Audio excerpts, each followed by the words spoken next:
Hey, what's going on? It's your boy BT, and I came here to talk some boxing with the thousands of True School Sports. You see it? Subscribers. Now,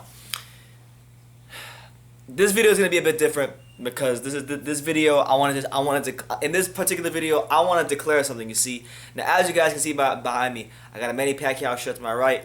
I got a Floyd Mayweather shirt to my left, and these two guys are a big reason with how they milk their fight as to why things are still happening the way they are 5 years later.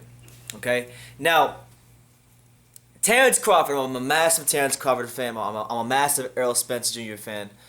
But Terence Crawford recently came out and he said something that's been a lot different from the tune he's been singing for quite some time. Terence Crawford recently stated that the Errol Spence fight for him is all about the money.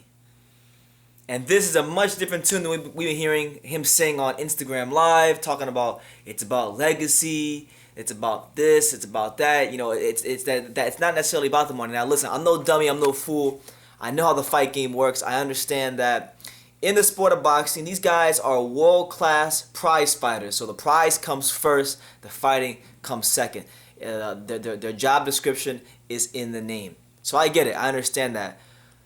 But it's just the timing of this, and it's just like it almost seems to be like a shift in mentality for Terence Crawford. So I'm gonna read you guys the quotes, and I'll give you guys my thoughts from there as to what he said. Now here's what Terence Crawford had to say in regards to the Errol Spence fight. He said, I quote, "If it makes sense, then a fight can get made. There are no hurdles. It's all about money at the end of the day. If there is enough money on the table, then a fight is going to get made. If there are two promotional companies coming together, we all gotta eat. Sometimes there isn't enough money to break down for everybody. It takes a lot of money to put on a show. There's a lot of money going into making the fights, and a lot of people don't understand that. It's not just about two people saying we want to fight. When PBC has a lot of fighters they can pick and choose from for Spence, they can keep it in house. Top Rank did the same thing, and it's not bad for boxing. It's smart.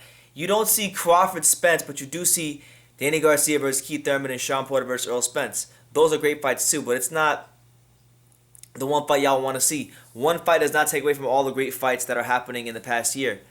Of course, I want to fight all those guys, but it's a business. If you are one of the best welterweights in the world, you're not going to take any less than what you deserve just to get in the ring and to fight somebody that you feel you're better than. Now, let's stand up and let's pace back and forth, because just like Crawford has changed his tune on this fight, I'm going to change my tune on this fight. Because listen, guys, I like Terence Crawford. I'm a bit of a bigger fan of Crawford than I am Spence, and I've been going hard on Spence recently because Derek James was talking like a manager. But shit, now Terence Crawford's talking like a manager. So you know what?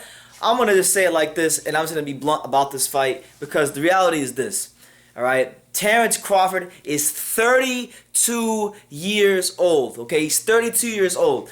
Errol Spence just turned 30. Errol Spence is a big welterweight, and there's not a lot of time for him to be in the weight class. He could outgrow the weight any year now. All right, this is not a fight that you gotta milk, marinate, and fucking put in the crock pot and let it simmer. You need to make this fight sometime this year. 2020 is the expiration date for this fight. So if Terence Crawford and Errol Spence do not make this fight, listen, I respect them.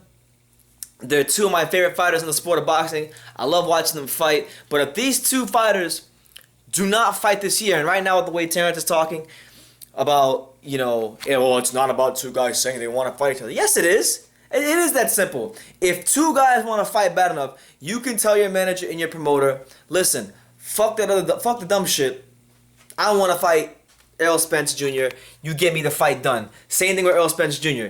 If he wants to fight bad enough, then all he's got to do is tell PBC, Al Heyman, and all parties involved, fuck the dumb shit.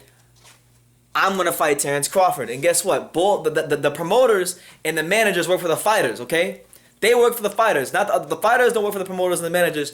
The managers and the promoters work for the fighters, and that's the way it should be.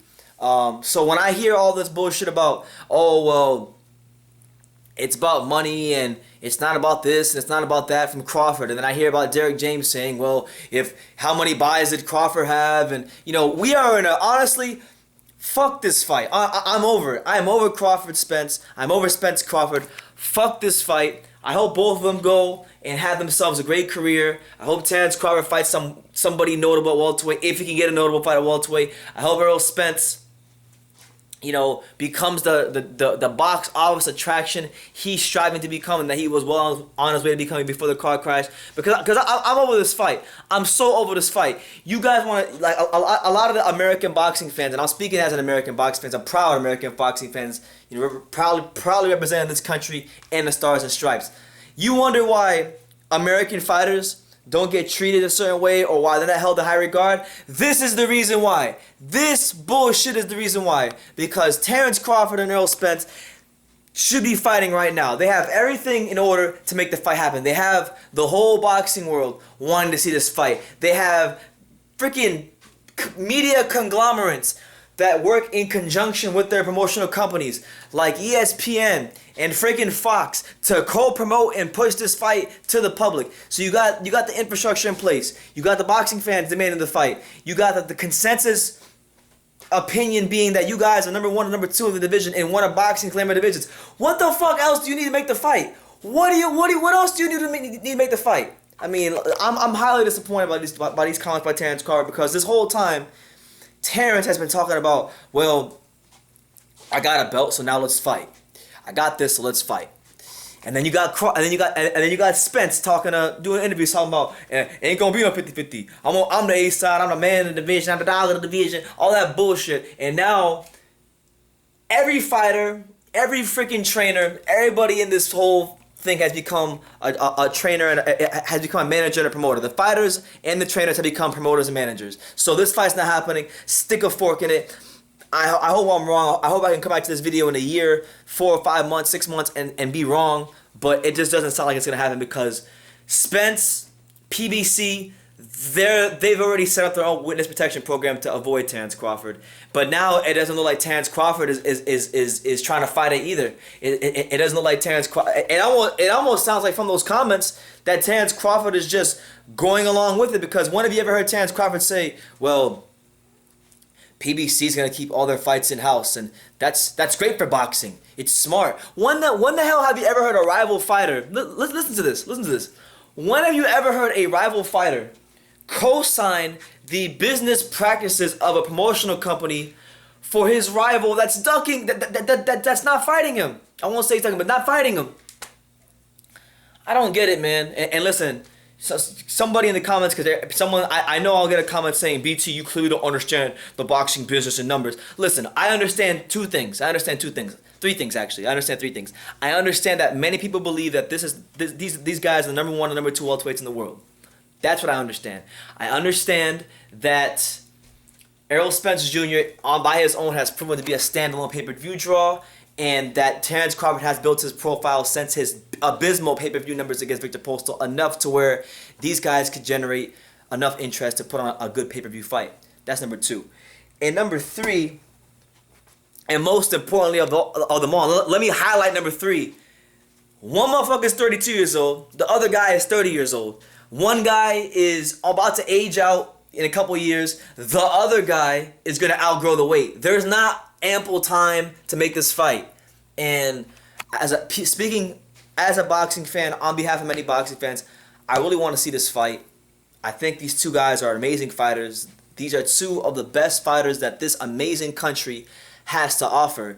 And there is no other fight in this country right now between two fighters from this country that is bigger than this fight. There isn't.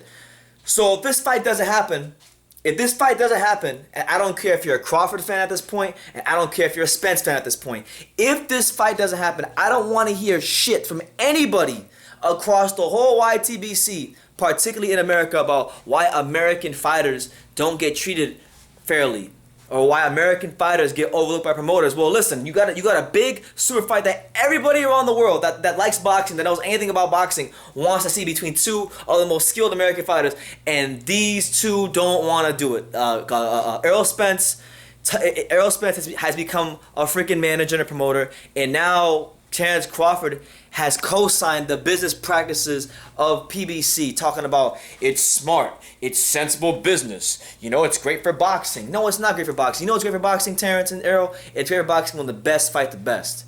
Straight up, when the creme de la creme fights the creme de la creme, that's what's good for boxing. And both of you guys, I don't know what's going on, but I will make one observation. We've never heard Terence Crawford talk like this. So for those of you saying that he might be leaving Top Rank or that he should leave Top Rank, maybe he will, because I've never heard him speak positively about the PBC like this. You know. So maybe it's on the horizon. Maybe when Terence Crawford and Errol Spence had that little phone call recently, maybe Errol Spence convinced him to get out of his Top Rank contract, and maybe he will get out of his Top Rank contract.